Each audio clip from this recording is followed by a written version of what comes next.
कुछ बंदे जो है वेपन्स लेके ऐसे मेरी तरफ पॉइंट करके, उस टाइम में दो ऑप्शन था, मैं क्विट कर सकता था। 10 साल पहले साहू में और अभी का साहू में अब क्या फ़र्क दिखते हैं? 10 साल पहले जो साहू था वो चक्रव्यूह में फंसने वाला साहू था। अभी जो साहू है उसको पता है कि चक्रव्यूह से कैसे निकालना है।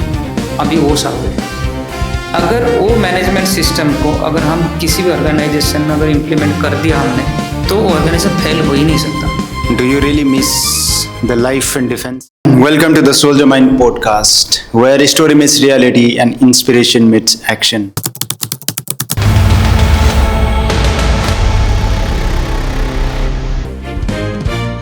बिहाइंड द सीन और बिहाइंड द कैमरा हमने बहुत सारी बातें ऑलरेडी कर चुके हैं।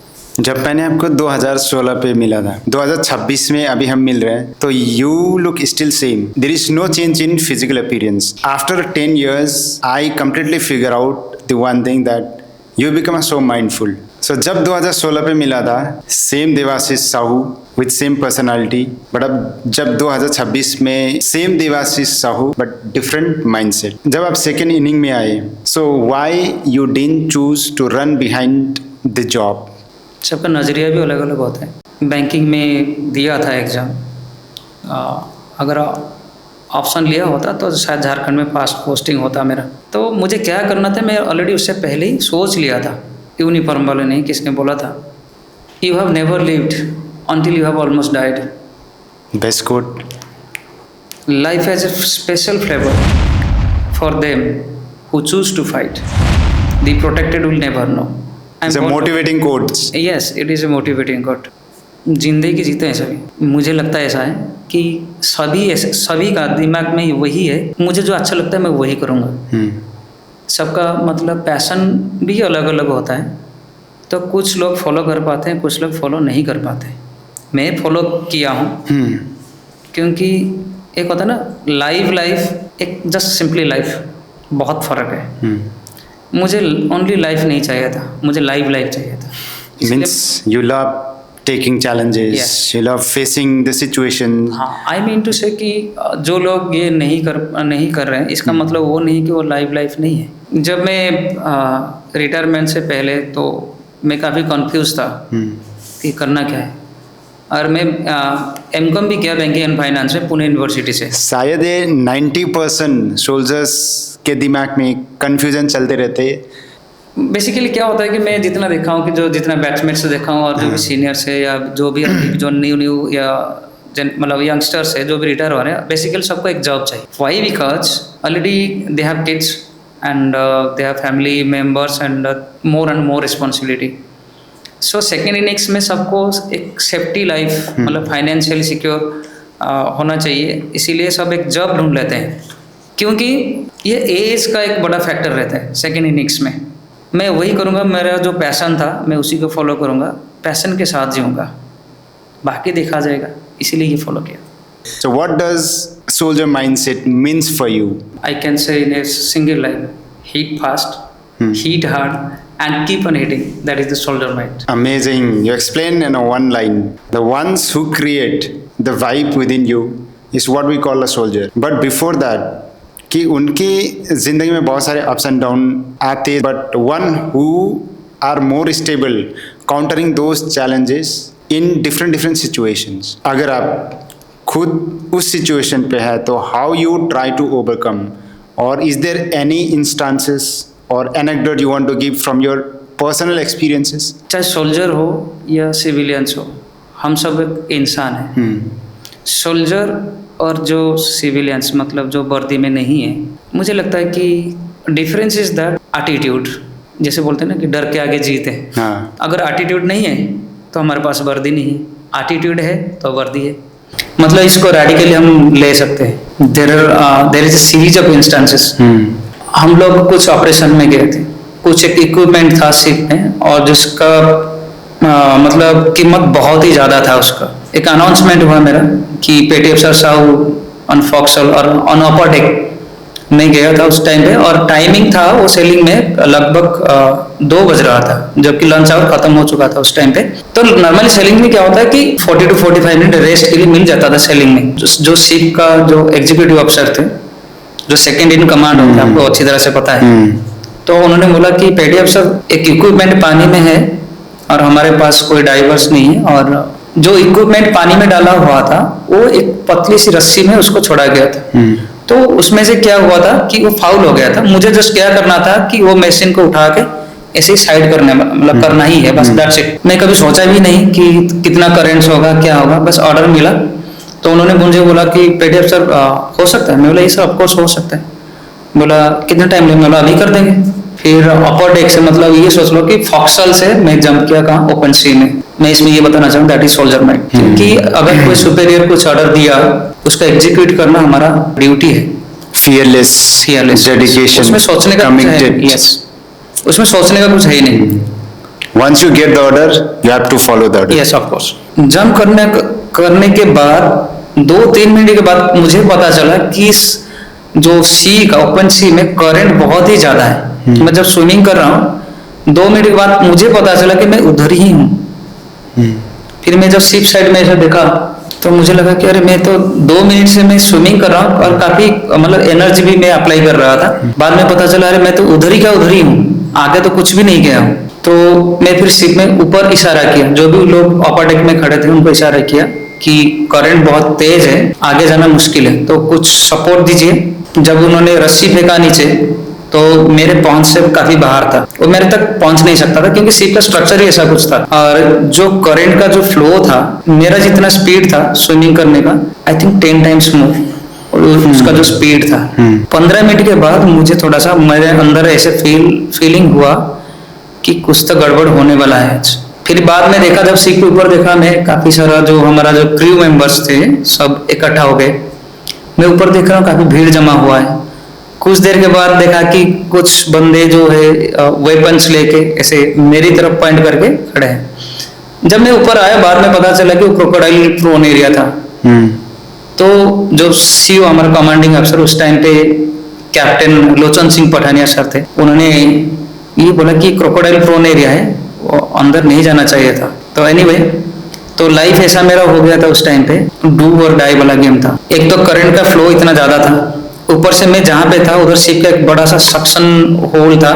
कुछ होता था ना, को समंदर के अंदर कुछ कीड़े टाइप का होते हैं जो जेलीफिश, हाँ जेलीफिश टाइप का, मुझे पिंच करना शुरू कर दिया था और मेरा बॉडी में सारा पूरा रेड हो चुका था ऑलरेडी।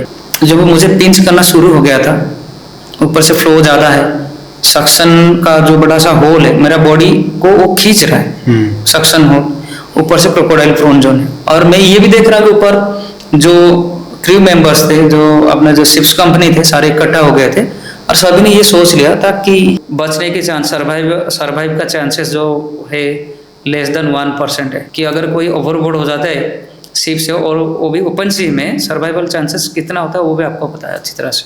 ओपन सी में जंप करना मीन्स इट्स मोर डेंजरस, और वो करेज कहाँ से आया? मेरे सामने 2 चीज़ें, एक तो जो होने वाला है, जो कि 99% जो चांसेस है, एक तो वो था, और 1% था बचने की उम्मीद। तो मैं अपने आप को वही बोला कि बस इससे बाहर आने का एक ही चीज़ है, वो है मेरा एटीट्यूड, नेवर गिव अप, हारूंगा नहीं, मैं फाइट करता रहूँगा। तो मैं फाइट करते रहा और इन बिटवीन और शिप से कुछ सपोर्ट मिला। फिर 35 to 40 मिनट्स के बाद मुझे ऊपर लिया गया। So it's been more than 1 decade you retire from Indian navy, और जिस फील्ड में आप हो एज ए सिविलियन इन्वायरमेंट में, आपने वो लाइफ काफ़ी क्लोजली देखा है, और जो फौज का लाइफ आपने बहुत ही क्लोजली देखा है। तो what it means for you is a civilian life over military life, और military life over civilian life? बेसन हो सकता है आपका डिसिप्लिन, बेसन हो सकता है कमिटमेंट, बेसन हो सकता है आपका चैलेंजेस। जिंदगी जीने का मकसद ही कुछ अलग होता है, जो कि इंसान हमेशा वो उसको छोड़ देता है। जो एथिक्स होता है लाइफ का, आदमी क्या करता है ना आजकल की, एथिक्स छोड़ देता है, बाकी सबको ग्रास्प कर लेता है। सी, हम लोगों ने नेवी में नॉर्मल ज्वाइन करते हैं एट द एज ऑफ 17 और 18। Before 17 we used to be in the school uniforms।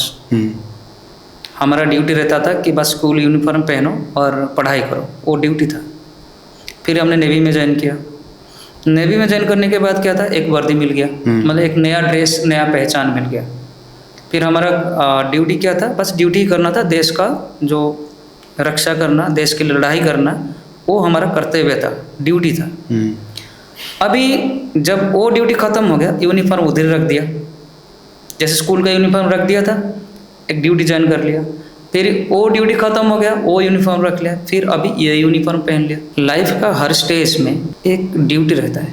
पढ़ाई जितना इम्पोर्टेंट था, नेवी में जो ड्यूटी किया वो भी उतना ही इम्पोर्टेंट है, और मैं अभी जो कर रहा हूँ वो भी उतना ही इम्पोर्टेंट है। ये होता है कि एक दूसरे से रिलेटेड है सब कुछ। अगर पढ़ाई नहीं किया होता, नेवी में नहीं जा सकता था। अगर नेवी में नहीं गया होता, आज मैं जो कर रहा हूँ शायद ये मुश्किल हो जाता मेरे लिए। तो everything is correlated to each other. I am very much excited to know more about you, क्योंकि जिस तरह आपने अपनी जो प्रोफेशन कैरी किया है, सो आपने एक जो यंगर जनरेशन के लिए एक वो अपॉर्चुनिटीज दिया है। यू जनरेट हंड्रेड्स ऑफ साउ। आर्म फोर्सेस में तो ऑफ कोर्स दिया है, आपने पैरामिलिट्री फोर्सेस में दिया है, आपके जो स्टेट सर्विस में दिया है। मतलब ultimately what you feel, you are the one man army, but now आपने hundred and thousands of armies आपने दे दिया है नेशंस को। So how you feel?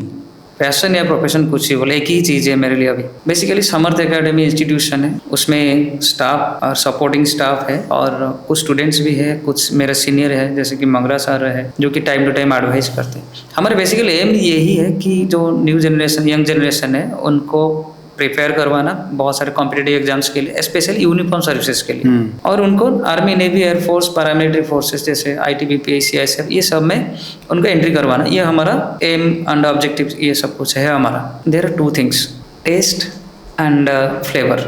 Challenge is the test of life.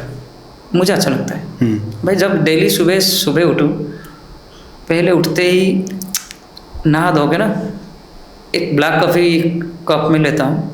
Coffee is your energy. Yes, coffee is my energy. Boost is my energy, not my energy. Black coffee is my energy.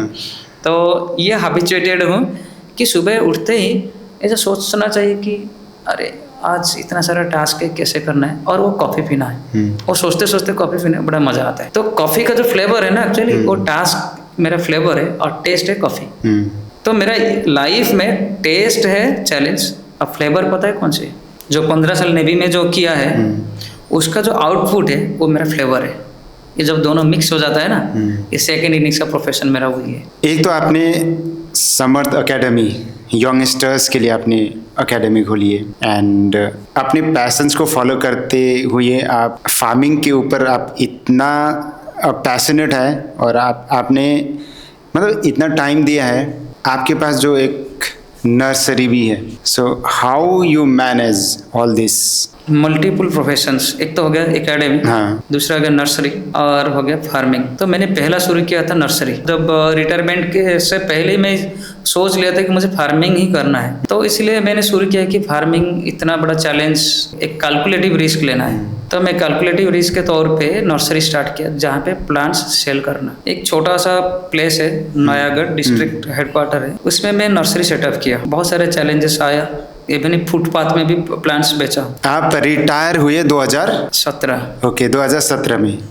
तो जब Covid हुआ था, आप nursery चला रहे थे उस time, किस तरह अपने नर्सरी को नर्चर किया? क्योंकि it's very difficult at that point of time. या बिफोर कोविड क्या था कि छोटा सा जगह और उसमें नर्सरी टाइप का बिजनेस शुरू करना, एक न्यू आइडिया। और नयागढ़ में इतना नर्सरी था नहीं, लगभग शायद एक ही था, बहुत पुराना था। जब शुरू किया, मुझे शुरू करने के बाद 15-20 दिन के बाद ऐसा लगा कि शायद मैं गलत ट्रैक में आ गया हूँ। मेरा पैशन था लेकिन होपलेस हो गया था। पैशन फॉलो करते हैं, लेकिन उसका जो रिस्क जब आता है ना, तो थोड़ा सा आदमी, इंसान हिल जाता है। ग्रेजुअली उतना फ्लो नहीं हुआ up to 2020, and in the year 2020 I decided to stop this business. दिमाग में ये था कि नेवर गिव अप। तो वो एटीट्यूड अंदर था मेरा, अभी भी है। तो वही दिमाग में एक बार आ गया, फिर क्लिक कर गया, छोड़ूंगा नहीं। मेरे पास उस टाइम में 2 ऑप्शन था, मैं क्विट कर सकता था। मैं अपने फैमिली मेम्बर्स को भी कभी ये बताया नहीं, किसी कभी बोला नहीं कि मेरे पास पैसा है। इवन मेरा बेटा जब पैदा हुआ ना, तो उस टाइम पे पैसा नहीं था मेरे पास। मैं ये सोच रहा था कि अगर गलती से सी सेक्शन हो गया, अगर गलती से मुझे भुवनेश्वर शिफ्ट करना पड़ा, तो जो खर्चा होगा उतना पैसा मेरे पास नहीं है। मैं इसलिए भगवान को डेली प्रेयर करता था कि भगवान एटलीस्ट इतना हिम्मत देना, मतलब इतना आशीर्वाद करना कि बस मेरा जो होम टाउन था तो उधर ही डिलीवरी हो जाए, क्योंकि उधर कॉस्ट ऑफ जो ऑपरेशन, जो मेडिकल एक्सपेंसेस होता है मिनिमम होता है। तो मैं क्या स्टार्ट किया, मैं रोड साइड में फुटपाथ में बेचना चालू किया। कभी कभार को कुछ लोग मिलते थे मुझे रास्ते में, हाँ, तो थोड़ा सा ख़राब लगता था उस टाइम पे। बस एटीट्यूड ही था कि नेवर गिव अप। एक तो उस टाइम पे मेरा दिमाग और दिल दो अलग अलग जवाब दे रहे थे, दो अलग अलग रिप्लाई दे रहा था। दिमाग बोल रहा था कि you should stop this profession, but दिल बोल रहा था कि no, you should continue this profession, continue. Yes. पता नहीं हिम्मत कहाँ से आया, फिर मैं कंटिन्यू किया, रोड साइड में बेचते गया। मैं डेली का सेलिंग, फिर कोविड टाइम पे मेरा ऐसा हुआ कि डेली का पहले 5,000 6,000 सेलिंग हुआ। फिर जब रोड साइड में बेचना चालू किया, फिर डिफरेंट प्लेस में गाड़ी में लोड करता था प्लांट्स, और जो नियर बाई टाउन होता था, छोटा मोटा टाउन, उधर लेके कोविड टाइम में परमिशन लेके प्लांट सेल करता था। फिर डेली 15,000 20,000 का सेलिंग शुरू हुआ। And within 2 to 3 months during those COVID period, I was the largest buyer. मुझे कभी यकीन नहीं होता था कि मैं इतना मतलब ट्रेडिंग कर सकता हूँ। और उस टाइम पे मैं बहुत सारे जगह से, मतलब मेरे बहुत सारे सप्लायर्स थे, उनका मैं सबसे मतलब वैल्यूएबल कस्टमर था। ऑर्गेनाइजेशन उतना बड़ा नहीं है, बट फाउंडेशन और गुडविल बहुत अर्न किया हूँ। अगर देखा जाए जो टर्नओवर है और जो स्टॉक है, आई थिंक 2 to 3 करोड़ से ही होगा शायद। मैं कभी सोचा ही नहीं इस लेवल तक पहुंचा है। What inspirational story. एक तो आपका जो प्रीवियस प्रोफेशन थे, और सेकेंडली एक आप ट्रू बिलीवर और ट्रू डिवोटी थे। शायद ऊपर वाले सुनते ही है, और उसका रिजल्ट आप मान सकते हो कि आपको सिचुएशन से वहाँ तक पहुँचाया। हमको अच्छी तरह से पता है कि हमको मल्टीपल टास्क दिया जाता था और हम एफिशिएंटली उसको लिक्विडेट करते थे हम डिफेंस में। अभी जो ट्रांजिशन हुआ फार्मिंग के लिए, अभी 3 सेक्टर है मेरा। एक तो हो गया एकेडमी, जहाँ पे आर्मी नेवी एयरफोर्स के लिए, स्टेट गवर्नमेंट जैसे पुलिस हो गया, ये सब के लिए तैयारी करवाते रहते हैं, जो यंग जनरेशन को यूनिफॉर्म के लिए आप प्रिपेयर करते हो, प्रिपेयर करवाते हैं। दूसरा हो गया नर्सरी, जहाँ पे प्लांट्स सप्लाई करते हैं। और तीसरा हो गया फार्मिंग। फार्मिंग मेरा पहले से प्लान था, लेकिन जब नर्सरी स्टार्ट किया तो उसका जो हालात देखते हुए मैं फिर वही एक कैलकुलेशन किया कि शायद मुझे और थोड़ा सा टाइम लेना चाहिए। तो क्या होता है ना कि एक होता है टेस्ट और एक होता है फ्लेवर, दोनों चीज़ अलग अलग होता है। Challenge is the test of my life and passion is the flavour of my life. Transition इसीलिए हुआ कि वो मेरा पैशन था, और उसके ऊपर मेरा थरो नॉलेज भी है। मैं बोल सकता हूँ, मैं दावे के साथ बोल सकता हूँ कि फार्मिंग हो गया, या फिर फिजिकल ट्रेनिंग हो गया, या फिर नर्सरी हो गया, मैंने इन सब के बारे में पढ़ाई किया हूँ। हमको ऐसा जीना चाहिए जैसे कि आज हमारा ये आखिरी दिन है, हमको वैसे ही जीना चाहिए, तब जाके लाइफ में मज़ा आता है। You are the non uniform fauji, passion is your blood. फिर what was your profession?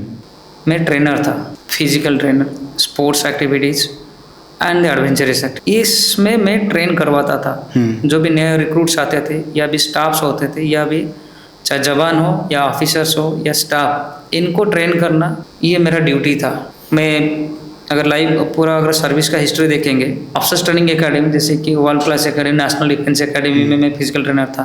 Naval engineering course जो कि नेवल एकेडमी का एक पार्ट है, उसमें मैं ट्रेनर था। उसके बाद जो स्टाफ्स होते थे जैसे शिप में, यूनिट में, उधर भी ट्रेनर था।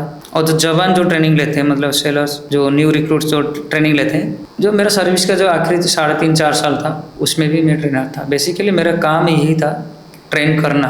तो ये मेरा ब्लड में है और अभी भी है, और अभी भी वही प्रोफेशन में फॉलो कर रहा हूँ। एज यू मेंशन कि आप फिजिकल ट्रेनर थे, एंड अभी रिटायर के बाद भी आप एक सिविलियन को ट्रेन कर रहे हो। एक यूनिफॉर्म पर्सनल को ट्रेन करना और एक सिविलियन पर्सनल को ट्रेन करना, किस तरह आप हैंडल करते हो? बस एक यूनिफॉर्म की है, बाकी कुछ नहीं है। वो लोग रॉ थे, जब उस टाइम पे, मतलब सर्विस में जब, हाँ, ये लोग भी रॉ है, एकदम न्यू फ्रेश। जब उनको ट्रेन करता था, वो सिक्योर होते थे कि हाँ हमारे पास जॉब है। अब जो इनको जब ट्रेन कर रहा हूँ इनके पास जॉब नहीं है। मैं इसीलिए बोलता हूँ दोनों एक ही है, बस यूनिफॉर्म का डिफरेंस है। इसीलिए है सोल्जर वाला एटीट्यूड उनके अंदर है। अगर उनके अंदर वो सोल्जर माइंडसेट नहीं होता और सोल्जर वाला एटीट्यूड नहीं होता तो आज जो इंस्टीट्यूशन में हम जो ट्रेनिंग करवा रहे हैं शायद इधर नहीं होते। माना जाता है कि defence is only the organization that beautifully designed hierarchy top to bottom approach. So same approach हम civil world में भी apply कर सकते हैं। Basically everything is called as organization. Maybe it is defense or maybe it is corporate sector, maybe in the banking sector, maybe in the PSUs. Almost everything is called as organization. And there is one ethics and one rule, that is management. And no doubt कि defence में एक management that is beautiful designed, अगर वो management system को अगर हम किसी भी ऑर्गेनाइजेशन में अगर इम्प्लीमेंट कर दिया हमने तो ऑर्गेनाइजेशन फेल हो ही नहीं सकता।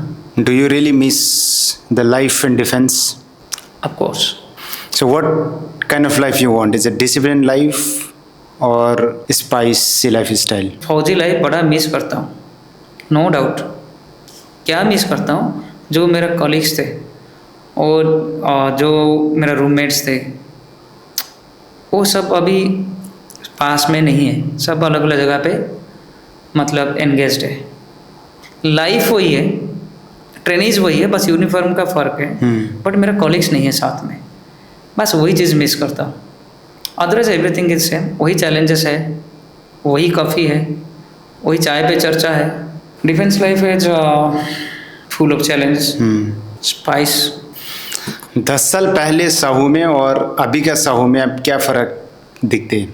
10 साल पहले जो साहू था वो चक्रव्यूह में फंसने वाला साहू था, अभिमन्यु। अभी जो साहू है उसको पता है कि चक्रव्यूह से कैसे निकालना है, अभी वो साहू है। बस यही फ़र्क है। पर्सनल लाइफ में बहुत फ़र्क है। आजकल सेटल्ड है, बाल बच्चे भी हो गए, मतलब सेटल डाउन है। Okay. Nowadays you are becoming good instructor. देखिए एक होता है ना बच्चे, एक बच्चा होता है, हाँ। उसको कभी मारना भी चाहिए, कभी प्यार देना चाहिए, और एक टाइम होता है ना उनके साथ दोस्त बन के भी रहना चाहिए। तो मेरे जो बच्चे हैं ना, मेरा करीब 160 बच्चे हैं अभी। हाँ 160 बच्चे हैं मेरे पास, ठीक है। मैं सबका मतलब आप कुछ भी समझ सकते हैं। तो अभी मैं उनको ना बच्चा समझ के प्यार भी करता हूँ उनके और साथ। 600 बच्चे को तो आपने भेज दिया कि जाओ तुम आजा तो यूनिफॉर्म पहन लो, यूनिफॉर्म पहन लो, हाँ, नेशन को सर्व करो। कभी मैं उनके साथ जब मैं नाचता हूँ ना, वो मेरा कॉलीग्स है। अब डांस भी करते हो? हाँ मैं डांस भी करता हूँ, वो बारात वाला डांस। और जब क्लासरूम में रहता हूँ ना, मैं उनका इंस्ट्रक्टर हूँ, और उस टाइम पे वो मेरे से बात करने के लिए ना 10 बार सोचेंगे। Very strict. यस। मैं आपसे एक सवाल करना चाहूँगा। आपने ऑफिसर्स ट्रेनिंग एकेडमी में आपने सर्व करी है और सोल्जर एकेडमी में भी आपने सर्व करी है। सो इन दोनों में क्या आपको क्या एक्सपीरियंसेस दोनों एकेडमी से मिली? एक होता है कि सिस्टम को चलाने वाला, और क्या होता है सिस्टम के साथ चलने वाला। तो जो डिफेंस है ना, इसके 2 पहिए हैं। एक तो सिस्टम के साथ चलना चाहिए और एक सिस्टम को चलाना चाहिए, और दोनों को बैलेंस रखने के लिए एक मैनेजमेंट होता है। That is the inter system means defence का जो सिस्टम है हमारा, सिस्टम के साथ चलना चाहिए। उसके ट्रेनिंग पैटर्न अलग है, सिस्टम को जो चला रहा है उसके ट्रेनिंग पैटर्न अलग है। The way you explain, the way you put on your experiences, I was so excited, and even I'm so excited, and whatever the experiences that I have shared, it's going to be more insightful, especially for the youngsters who are inspired to join the uniform services. And I hope this episode will definitely going to touch each and everyone's heart. ये podcast जो आपने कर रहे हो, मतलब ये एक अच्छा इम्पैक्ट नॉट ओनली हमारे जैसा जो सोल्जर्स हैं जो ऑलरेडी सर्विस करके आ चुके हैं, और उनके लिए भी एक मोटिवेशन फैक्टर है, और बहुत सारी सीखने लायक चीज़ है। जो भी रिटायर होने वाले हैं या फिर जो ज्वाइन करने वाले हैं, बहुत ही इम्पोर्टेंट है उनके लिए। तो इसके लिए मैं आपको स्पेशली मेरी तरफ से आप एक बहुत अच्छा प्रोफेशन चूज किया है। And finally a soldier is never of duty, nobody. Soldier is never off duty. Thank you, जय Hind. So thank you once again, Sau sir, for taking this hot seat. So thank you.